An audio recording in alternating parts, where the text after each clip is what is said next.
আসসালামু আলাইকুম and hello everyone, কেমন আছেন সবাই? আশা করছি সবাই অনেক ভালো আছেন। আলহামদুলিল্লাহ আমিও অনেক ভালো আছি। তো আমি আজ কি বানাবো ফার্স্টেই তো দেখিয়ে দিলাম। আমি আজ একটা ফুলের টব বানাবো, যেটা আমি আপনাদের সাথে আগেই শেয়ার করেছিলাম রিলসের মাধ্যমে। তো এ টু জেড টিউটোরিয়াল ভিডিওতে দেখানোর জন্য আমি আপনাদের বলেছিলাম। তো আজ শেয়ার করব এই টিউটোরিয়াল ভিডিওটা, যদিও অনেকটা লেট হয়ে গেছে, তারপরেও আপনাদের সাথে শেয়ার করার জন্য চলে আসছি।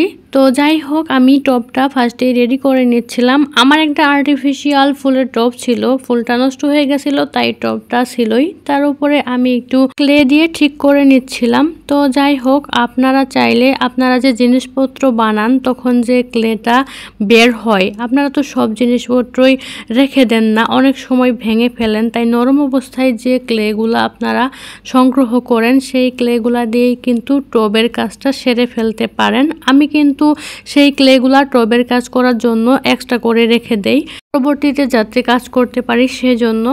তো আমার এখন 2টা পাতা লাগবে, তাই গ্রিন কালার ক্লে দিয়ে আমি পাতা বানিয়ে নিচ্ছিলাম। পাতার ভিডিও এর আগেও আমি দেখিয়েছি, তারপরেও আমি যেহেতু টিউটোরিয়াল ভিডিও বানাচ্ছি তাই পাতা বানানোটাও দেখিয়ে দিলাম। আমার টব বানাতে 2টা পাতা লাগবে, তাই 2টা পাতায় আমি বানিয়ে নিয়েছি। তো এই যে ক্লেটা দেখতে পাচ্ছেন, এটা কিন্তু আমি মিক্সিং করে পেয়েছি। কি কালার মিক্সিং করে পেয়েছি এটা কিন্তু আমি দেখিয়ে দিয়েছি। তো যাই হোক, এখন আমার ফ্লাওয়ার মেক করার পালা। ফ্লাওয়ারটা মেক করতে আমার এরকম বল বল করে ক্লে লাগবে।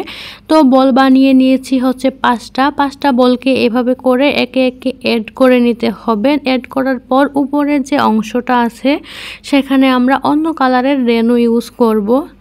ফুল বানাতে হলে কিন্তু রেনুটা অন্য কালার দিতে হবে, এটা মাস্ট। কারণ রেনুটা একই কালার ফুলের পাপড়ির সাথে ম্যাচ হয়ে গেলে সেটা কিন্তু দেখতে ভালো লাগে না, ফুলটাও ফুটে ওঠে না। এখন আমি একটু টুলসের সাহায্যে ফ্লাওয়ারটাকে স্ট্রাকচার করে নিচ্ছিলাম, মানে পাপড়িগুলোকে একটু সুন্দর করে নিচ্ছিলাম। ফ্লাওয়ার বানানোটা রেডি হয়ে গেছে। এখন আমি একটা ডাল নিয়েছি, এটা হচ্ছে আমি গ্রিন কালার ক্লে দিয়ে মুড়িয়ে নিব। তো ডালটা রেডি করছি গ্রিন কালার ক্লে দিয়ে, এভাবেই করেই রেডি করতে হবে। এটা কিন্তু অনেক ইজি ছিল, এর মতো কিন্তু ইজি ফুলের টব বানানো যাবে না। এটা অনেক অনেক বেশি ইজি, তোমরা বা আপনারা চাইলে এটা ট্রাই করে দেখতে পারেন। তো এখন আমি এখানে টবের মধ্যে এই ডালটা লাগিয়ে নিচ্ছি। এখন ফুলটা লাগিয়ে নিব। ক্লে যেহেতু নরম এমনিতেই লেগে গেছে, যদি শুকিয়ে যায় আপনারা কিন্তু এখানে আঠা ইউজ করতে পারেন। তো এখন পাতা 2টা অ্যাড করে নিচ্ছি। আমার টবটা বানানো রেডি হয়ে গেছে।